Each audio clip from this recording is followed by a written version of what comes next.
Oye koya, alobi oye koya. Willy Etoka PDG. Kotala ngai bongo te. Ah bon? Ngai na uti mikili. Moto na ngai ningana. Ma facture etonda nzoto. Ça c'est vrai. Nazalaka na kanda mingi. Ya ba politicien ya mboko yo. Na kwataka bango na internet. Surtout kuna na Facebook. Mosala na yo. Metro boulot dodo. Wana quotidien nanga. Richesse na ngai bilamba. Na mapapa chateau rouge. Nalingi nazonga mboko yo. O nalingi nazonga Kongo. Nalingi nazonga mboko yo. Fiston Ebanza. Nalingi nazonga Kongo. Elikia Nangaba lezolezo. Saturne Otiale Arnaud Wamba Sassou. Kotala ngai bongo te. Ngai na uti mikili. Moto na ngai ningana. Ba facture etonda nzoto. Nazalaka na kanda mingi. Ya ba politicien ya mboko yo. Na kwataka bango na internet. Surtout kuna na Facebook. Mosala na yo te.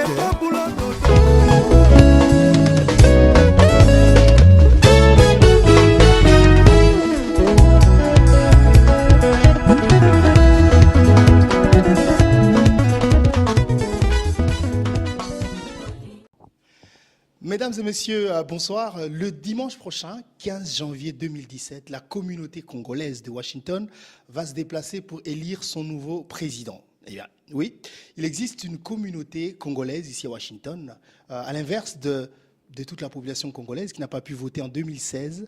La communauté congolaise de Washington s'est décidée de renouveler son équipe et de se choisir un nouveau président. Et nous avons sur ce plateau un de candidats.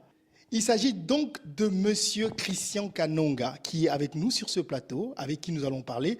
Monsieur Christian Kanonga, bonsoir. Bonsoir Marius. Merci d'être avec nous aujourd'hui. J'ai une première question à vous poser.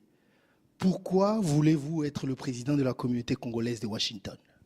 Pourquoi est-ce que je veux être le président de la communauté congolaise de Washington métropolitaine? Personnellement, je suis un organisateur de communautés. Et ça fait près de 10 ans que j'organise des communautés de différentes nationalités, différentes races. J'ai pu organiser des professeurs d'université.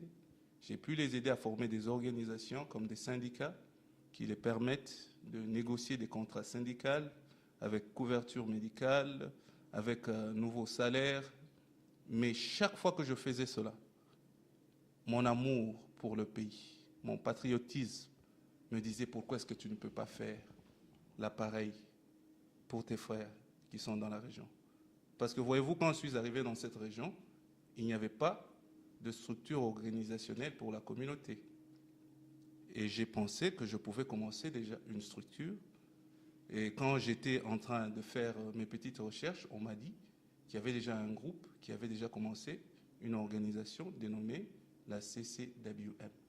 Je rejoins la communauté et j'ai vu ce qui se faisait et je me suis dit, avec le peu de savoir que j'ai, je peux aider cette communauté à devenir véritablement un outil d'intégration pour la jeune communauté d'immigrants congolais que nous sommes. Vous n'êtes pas inconnu, vous n'êtes pas un inconnu dans la communauté congolaise de Washington. Vous avez travaillé dans le comité sortant. Mais pour ceux qui ne vous connaissent pas, comment pourriez-vous vous présenter? Qui êtes-vous? Au Utiwapi, aux Anani? Je suis donc Christian Oscar Kanonga Ilunga Kiambele, ce serait le nom complet. Je suis marié et père de famille. Je suis licencié en sciences politiques. Je détiens aussi une autre licence en ingénierie et technologie de l'ordinateur de l'Université de l'Extrême Nord-Est à Boston, dans le Massachusetts.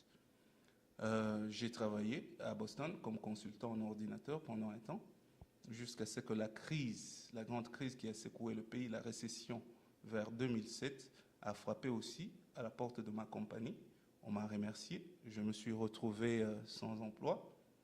Je me suis reconverti automatiquement en activiste politique. Je travaille pour le mouvement travailliste ici aux États-Unis, le Labour Movement, comme activiste. Ce mouvement-là travaille à la justice sociale. Nous comprenons que dans ce pays, il y a de l'injustice dans le sens que le pays le plus prospère au monde a des gens qui vivent sur la rue, a des gens qui travaillent, mais leur travail ne suffit pas pour couvrir le besoin qu'ils ont. Les gens doivent travailler 2, 3 jobs pour juste payer le loyer et tout. Alors, comment pallier à cela? Alors, nous faisons des actions politiques, d'une part, pour mettre dans les offices des politiciens ou des hommes qu'il faut, à la place qu'il faut. Et d'autre part aussi, nous organisons des syndicats à l'intérieur des compagnies pour permettre à ce que ces syndicats-là puissent militer pour les droits des travailleurs afin qu'ils aient un meilleur salaire et qu'ils puissent subvenir à leurs besoins. Je comprends que vous avez eu, comme vous l'avez dit tout à l'heure, de problèmes quand il y a eu cette récession en 2007. Mais vous savez que le travail auquel vous allez faire face ne paye pas. Être président de la communauté congolaise de Washington DC, vous n'aurez pas un salaire, vous ne serez pas payé. Mais pourquoi voulez-vous faire ce travail? Je vous ai dit premièrement que ma conscience de Congolais, mon patriotisme, m'a demandé de faire ce que même si ça ne paye pas? L'argent est important, okay, croyez-moi. Vous avez besoin d'argent pour vivre. Mais je vous dirai une chose, au-delà de tout ce que je fais, je suis d'abord un homme de Dieu. Et je comprends que le plus grand investissement que vous pouvez faire dans la vie, c'est l'investissement dans l'homme, dans l'humain. Et vous le faites avec votre talent, avec votre temps, avec votre trésor. Si je ne peux donner de mon argent, je donnerai de mon talent. Si je peux donner de mon talent, je peux donner ne fût-ce que de mon temps. Alors, je me suis dit, si jamais il m'arrivait, par exemple, de quitter cette région, ou même de quitter cette vie, est-ce que les gens se rappelleraient de la voiture, de la maison, des biens que j'ai eus, ou ce serait plus cet investissement dans l'humain qui restera avec les gens, par exemple dans cette communauté? Alors, je réfléchis généralement à des choses comme ça. En anglais, nous appelons cela legacy. Et moi, je me dis, c'est l'investissement dans l'homme. Alors, je vais investir de mon temps, de mon argent, de mon trésor, pour voir cette jeune communauté vraiment prendre de l'envol. Vous, comme j'ai dit tout à l'heure, vous avez travaillé dans le comité sortant. Vous avez occupé quel poste encore? J'étais secrétaire général. Secrétaire général honoraire. Oui. Vous n'êtes pas le président à qui je pourrais demander de faire le bilan, mais si je vous demandais, c'était quoi les choses qui n'ont pas été faites par le comité sortant que vous voulez améliorer? Ça peut être quoi? Il faut dire, sans tergiversation, que le bilan est négatif. Les choses qui devaient être faites n'ont pas été faites. Et cela est tout simplement un piège. On s'est tiré la balle dans la jambe, nous-mêmes, commençant par les élections, de la manière dont elles ont été faites. C'était une belle expérience, mais ces élections-là ont créé des postes qui n'étaient pas dans le règlement d'ordre intérieur. On s'est retrouvé avec une équipe où les gens avaient des postes sans fonction, parce que ces fonctions-là n'étaient pas définies dans le règlement d'ordre intérieur ni dans le statut. La deuxième erreur de cette élection-là, c'est qu'on a mis deux belligérants dans une même équipe. Alors, vous avez d'une part un président qui a été voté, qui est sûr de lui, fier d'avoir été voté, et d'autre part, vous avez un homme qui n'a jamais concédé à la défaite. Alors, il s'est saisi de toutes les opportunités pour combattre celui qui a gagné. Alors, on est allé de crise en crise. La crise a commencé depuis la remise et reprise.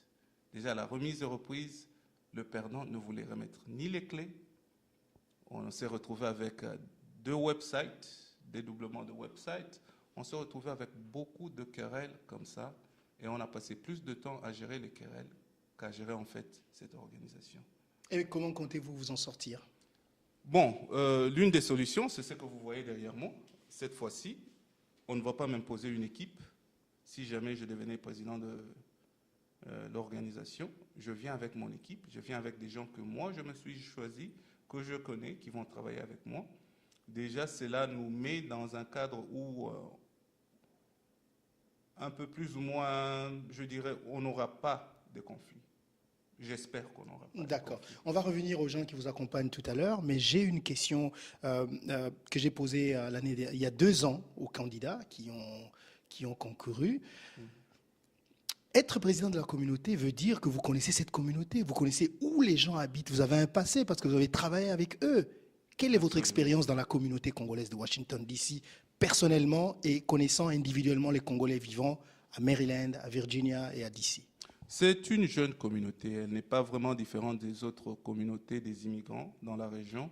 Les besoins sont les mêmes. Est-ce Quand que les gens vous, est-ce que viennent vous les d'arriver- connaissez personnellement? Est-ce que vous avez été les connais, voir? Est-ce que vous avez été à des deuils? Est-ce que vous avez... Absolument. C'est une des choses que j'ai fait avec le bureau sortant. Il faut dire que je ne suis pas seulement secrétaire général honoraire. J'ai aussi travaillé dans le bureau provisoire qui a préparé les élections. Pour dire, j'ai quand même une expérience de plus ou moins 4 ans avec cette organisation. Il faut dire qu'elle a commencé il y a 4 ans à peu près. Je dirais 3 ans allant vers 4 ans. Alors, j'ai eu le temps de visiter les gens, de poser des questions. Je vous ai dit que moi-même, j'avais pris cette initiative-là parce que je croyais que j'allais être la personne qui allait créer cette organisation jusqu'à ce qu'on m'a fait savoir qu'il y avait déjà quelque chose en gestation que je rejoins. Alors, j'ai pris le temps de parler aux gens, d'essayer de connaître les besoins qui sont dans la communauté. C'est pourquoi je vous dis qu'elle n'est pas très différente d'une communauté d'immigrants. Les besoins sont généralement celui de l'intégration. Et quand les gens arrivent ici, dans cette région, ils se sentent perdus. Les gens n'arrivent pas à retrouver leurs repères. Vous venez de Kinshasa, vous venez du Congo, où vous aviez peut-être un travail, où vous alliez à l'école. Quand vous venez ici, le système est différent. Moi, quand je suis arrivé ici, je vous avoue que je ne parlais pas l'anglais. Je vous avoue que je n'avais jamais touché à un ordinateur. Je me suis retrouvé en train de faire l'ingénierie en ordinateur, vous vous rendez compte. Ce qui fait que je n'avais pas mes repères. Alors j'ai pu faire tout ce que je pouvais faire. Par essai et erreur, j'ai appris. Et je me suis dit qu'il faudra que nous le faisons maintenant. Mais votre et projet, qu'on puisse réussir. votre projet à vous, Concrètement, oui, qu'est-ce que nous comptons faire? qu'est-ce que vous voulez faire? Nous voulons d'abord, une fois que nous entrons en fonction, regarder à nos textes. Nous assurer que les textes que nous avons sont conformes aux lois du pays. Ce pays, c'est un pays des lois, c'est un pays de droit. C'est un pays où vous ne pouvez pas vous permettre de faire ce que vous voulez comme vous le voulez, parce qu'il y a des lois. Alors nous voulons nous assurer que nos textes sont conformes aux lois du pays. Une fois que cela est fait, nous allons aller dans la communauté. Je pense que nous allons faire des sondages pour connaître les besoins que nous avons dans cette communauté. Une fois que nous avons répertorié ces besoins-là, nous allons faire une campagne pour nous procurer les moyens de notre politique. C'est-à-dire que nous allons toquer à toutes les portes. Nous irons à la mairie de DC, nous irons au gouvernorat de Maryland, voir peut-être le gouverneur Hogan, nous irons au gouvernorat de la Virginie, et notre but, ce serait de leur dire qui nous sommes, de leur montrer notre cahier de charges, nos doléances, et voir comment est-ce qu'ils peuvent nous aider. Et ce cahier des charges, ce serait quoi? Ce serait de dire nous sommes des Congolais, une jeune communauté qui vient d'immigrer, voilà nos besoins, voilà notre agenda, ce que nous voulons réaliser avec cette communauté, nous voulons aider nos frères. Excusez-moi de vous interrompre. Si on vous posait la question de savoir, c'est quoi le besoin du Congolais aujourd'hui aux États-Unis d'Amérique? Quelle serait votre réponse? Comme je vous le dis, nous sommes tous venus ici, pour la plupart, pour apprendre. Donc, le besoin de s'instruire, de connaître. Et dans ce pays, il y a plusieurs formations. Ce pays, c'est un pays où vous pouvez rentrer à l'école même à 60 ans, même à 70 ans. Hein, ça vous donne ces opportunités-là. Ouais. Mais le système est quand même différent du système de chez nous, qui est calqué sur le système belge. Ils ont un système tout à fait différent. Et ici, les études, ça peut vous coûter les yeux de la tête si vous n'avez pas l'information. Moi, j'ai payé 50 000 $ chaque année, juste pour avoir une licence. Vous le regrettez? Je le regrette parce que je pouvais éviter cela, ceux qui n'avaient pas. D'accord. Ceux qui m'ont akanginga na loboko alobi na mboka oyo. Tu peux avoir une bourse. Na mboka oyo, l'État peut payer tes études. Si tu remplis telle condition, ça pouvait m'éviter cela. Cet argent pouvait servir à bien d'autres choses. Vous savez d'où nous venons. Un 50 000 qui vient d'Afrique, ce sont des millions. Oui, c'est clair. D'accord. On va revenir à vous tout à l'heure. On va essayer de faire parler les gens qui vous accompagnent parce qu'ils croient en vous et qu'ils voudraient bien vous voir demain devenir le président de la communauté congolaise, que je vous souhaite. On va commencer par madame, qui est juste derrière, à qui on va poser la question. Pourquoi, madame, vous soutenez monsieur Christian pour devenir le président de la communauté congolaise? Bonsoir d'abord. Bonsoir. Vous vous appelez comment? Bonsoir, moi je suis Elisabeth Ebeka. On m'appelle Babette Ebeka. Ça fait plus de 20 ans que je suis ici dans la région. Et j'ai toujours supporté notre communauté à chaque fois qu'on a fait des choses, même les matchs de foot où on devait aller dans d'autres États. J'ai toujours supporté comme je pouvais. Et je supporte nos gens parce que je crois à nos gens. Moi, j'ai été étrangère presque toute ma vie. Donc, quand il s'agit de travailler sur le Congo, je vais à 100%. I believe in our people. Donc, je me dis, si on peut faire des efforts, s'il y a des gens qui veulent donner de leur temps, comme Christian vient de le dire, donner de leur temps, de leur trésor, de leur argent s'il le faut, pour développer notre communauté, la qualité de la vie de notre communauté, alors je suis partante. Quand je l'ai écouté, il m'a expliqué un peu où est-ce qu'il voulait arriver. Il m'a parlé, comme il vous a dit tout à l'heure, qu'on ne réinvente pas la roue. Il y a des communautés qui se sont organisées aux États-Unis et qui aujourd'hui ont pu influencer la qualité de vie de chaque individu, de chaque famille de leur communauté. C'est ça qui l'emmène. Et moi, je dis d'accord. Alors, avec ça, on peut travailler. Et moi, je veux rapporter ce que je peux apporter.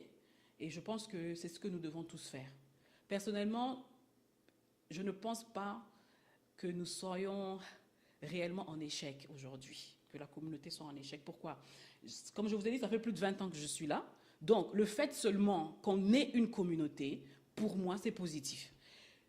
Tous les débuts sont toujours hyper difficiles. Et je leur accorde toutes les difficultés qu'ils ont eues. Mais je pense que comme nous sommes en train d'avancer, c'est ce qui compte. Et alors, les gens qui vous regardent, pourquoi pensez-vous qu'ils doivent voter dimanche, Monsieur Christian? Ils pourraient voter dimanche pour Christian. Pourquoi? Parce qu'il ne cherche pas à s'imposer en tant qu'individu. Mais il vient spécialement pour les autres, pour servir. Et je pense que cette mentalité-là, c'est ce qu'il nous faut. C'est ce qu'on n'a pas même au pays. C'est-à-dire qu'on a des dirigeants qui font les choses pour eux-mêmes. Ce qui fait que le peuple en souffre. Et on voit le résultat de ça. Mais quand quelqu'un vient d'une manière personnellement honnête pour dire que ce n'est pas pour moi que je le fais. Il vous a dit, il a ses diplômes, il a son boulot. He's fine. I mean, si on parle de qualité de vie, s'il regardait que lui-même, il serait OK. Il n'a pas besoin de se prendre sa tête pour les Congolais. Alors pour moi, je trouve que quelqu'un qui est à ce niveau-là et qui se dit « je veux servir my community », je crois que c'est quelqu'un que nous pouvons supporter. Et là où il a les lacunes, moi, je suis prête à supporter et à faire ce que je peux pour tenir là où il y a les lacunes. Et si nous tous nous le faisons, je crois que nous serons toujours vainqueurs. Merci, madame.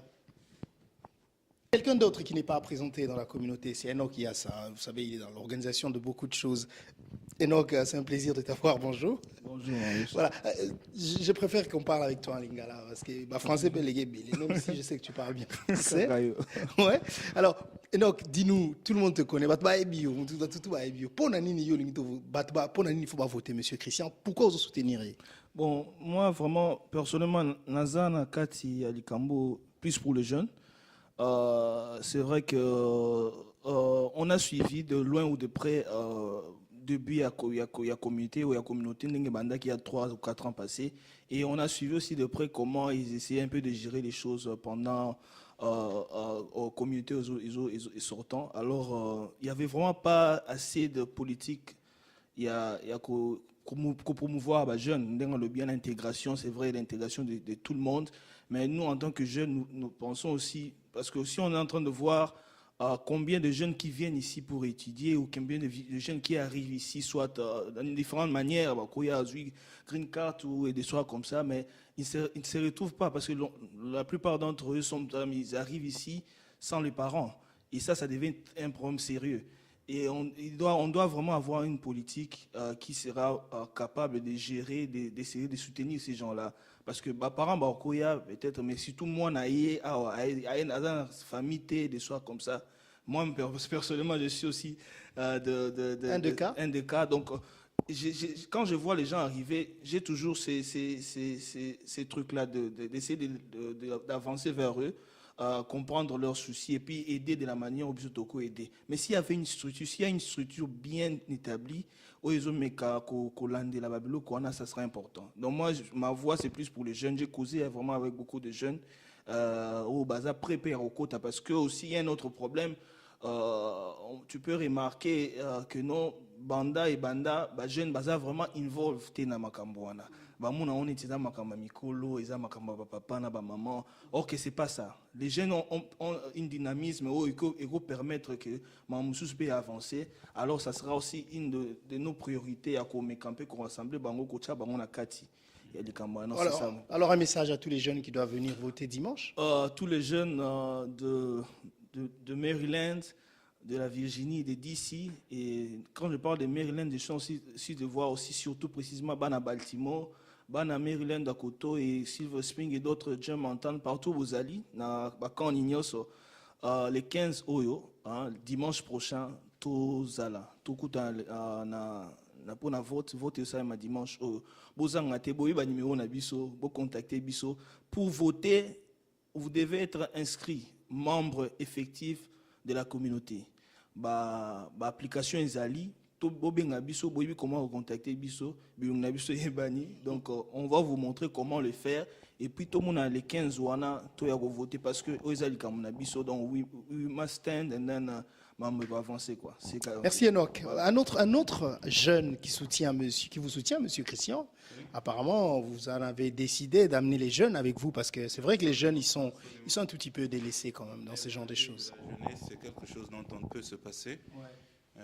Là, vous avez notre futur secrétaire général.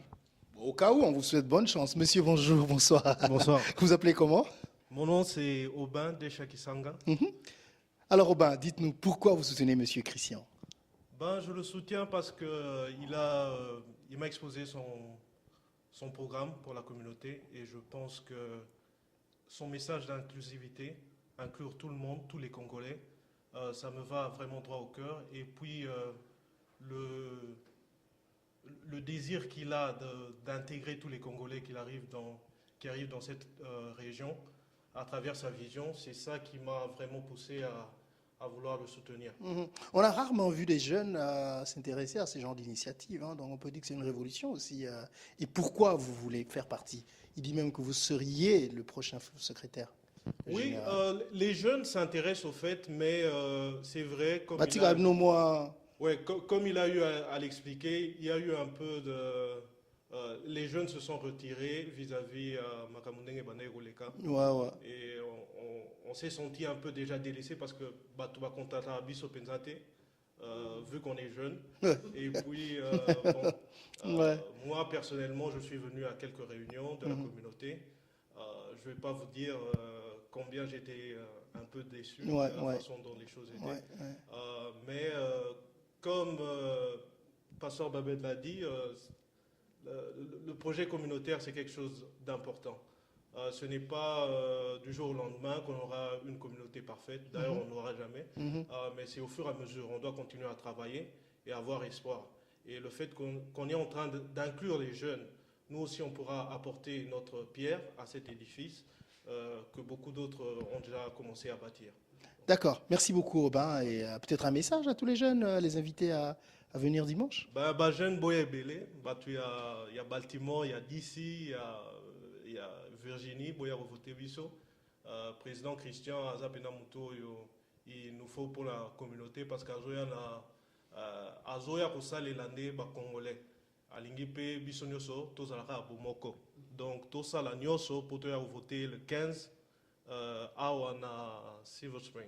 D'accord. Alors, merci beaucoup, Aubin. Aubin, c'est un jeune que je connais personnellement qui a beaucoup de talent en informatique, donc il faut bien tirer profit de ça. Non, notre choix a été cadré sur aussi les compétences. Ouais. Parce que le souci, c'est que nous ayons une équipe de gens qui savent exactement ce qu'ils font. Je vous ai dit que nous sommes dans un pays de droit et des lois, donc on ne peut pas faire du bricolage, surtout quand on a le souci de voir cette communauté arriver à quelque chose. Sinon, on va se retrouver dans le nulle part, on aura une communauté qui va nulle part. Président Christian, parce que j'ose vous appeler déjà comme ça, parce que c'est comme ça qu'Aubin vous a appelé, et je vous souhaite toutes les chances du monde, j'espère que ce sera vous. Je vous laisse le micro et la caméra. Je voulais vous adresser à tous les Congolais de Washington, de Maryland et de Virginia qui en ce moment vous suivent et qui voudraient bien voter pour quelqu'un. Dites-leur pourquoi ils doivent voter pour vous et merci de leur lancer l'invitation de venir très nombreux pour voter dimanche. Voilà mes frères et sœurs, maman, papa, et tout le monde. Je suis, comme je l'ai dit un peu plus tôt, Christian Kalunga, et je sollicite votre vote ce dimanche 15 janvier. Nous aurons des élections, la deuxième fois que nous aurons des élections dans cette communauté. La vision que nous avons de cette communauté, c'est celle que nous avons exprimée en anglais, celle du Each One Teach One. C'est-à-dire que dans cette communauté comme nous sommes là, mais si nous sommes dans un réseau où nous communiquons, où nous nous voyons régulièrement, Maïle na yo eko bénéficier nga, expérience na yo eko bénéficier nga. Marius aza pe na expérience na moi Maïle o azanango, ako salisa pe ngai. Et si nous vivons comme ça, dans un réseau où nous nous communiquons les connaissances, les expériences, nous pouvons tous nous élever en tant que communauté. Le succès de Marius peut être enseigné, parce que le succès est enseignable. Ce que Marius a fait pour réussir peut être enseigné à quelqu'un qui vient d'arriver. Je sais que nous le faisons des fois de manière informelle, mais je veux que nous puissions le faire au travers de la structure. La deuxième partie de notre vision, c'est celle que moi je dis, injury to one Congolese, it's injury to all Congolese. D'autres le diront, one Congolese pain is every Congolese pain. Et l'Ingolo Banini, la défense de nos intérêts. Nous devons défendre nos intérêts. Nous sommes des Congolais. Nous avons des intérêts en tant que Congolais, en tant que communauté des immigrés dans ce pays. Il y a des gens en faute d'être présents dans la communauté ou de ne pas être connectés à la communauté, subissent des injustices ou n'arrivent pas à se retrouver parce qu'ils n'ont pas de repères, tout simplement parce qu'ils ne sont pas en contact avec une structure qui peut les permettre d'intégrer le système américain, de comprendre ce qu'ils doivent faire pour arriver à réaliser les rêves, les projets qui les ont amenés dans ce pays. Alors nous voulons que la CCWM devienne cet instrument, cet outil d'intégration des Congolais dans cette région métropolitaine de Washington. Cela est faisable, cela se fait ailleurs. Regardez tout autour de vous, vous verrez qu'il y a des communautés qui ont pu créer des structures organisationnelles et qui ont pu réussir au travers de ces structures-là. Pourquoi pas nous? Nous n'avons pas besoin de réinventer la roue, nous n'avons besoin que de copier et d'appliquer ce qui se fait juste à côté de nous. Et je sais qu'ensemble, si nous travaillons dans cet esprit communautaire, nous saurons relever cette organisation que nous appelons tous la CCWM ou la Communauté congolaise de Washington métropolitaine. Donc je vous attends ce dimanche 15. Venez, soutenez cette nouvelle équipe que vous voyez avec moi. Et cette équipe est une équipe des serviteurs de Dieu, des gens qui n'ont aucun autre désir que de vous servir. Merci beaucoup. En tout cas, un grand merci à vous, Monsieur Christian, d'avoir accepté de répondre à nos questions. Nous vous souhaitons toutes les bonnes chances. On espère que ce sera vous le président de notre prochaine communauté. Mesdames et messieurs, rendez-vous pris. D'abord, je tiens à féliciter le président sortant, Monsieur Jean Mayaka, pour ne pas avoir essayé de changer la Constitution pour se représenter et aussi d'avoir permis que ces élections soient organisées. Et on se retrouve donc tous dimanche prochain. L'adresse, on ne l'a pas encore. Donc, The Blair High School, Silver Spring. Pour ceux qui connaissent l'endroit, c'est sur Collinsville Road. Je n'ai pas le numéro exact. On va essayer de les mettre du bâtiment. Ouais. Oui, mais c'est un lieu connu de tous. On se retrouve donc tous dimanche prochain pour élire le prochain président de la communauté congolaise de Washington. Et ce sera votre choix. Merci. Au revoir. Tisia ya mboko yo nakwataka bango na internet surtout kuna na Facebook metro boulot dodo wana quotidien nanga richesse nanga ibilamba na mapapa chateau rouge nalingi nazonga mboko yo nalingi nazonga Congo nalingi nazonga mboko yo nalingi nazonga Congo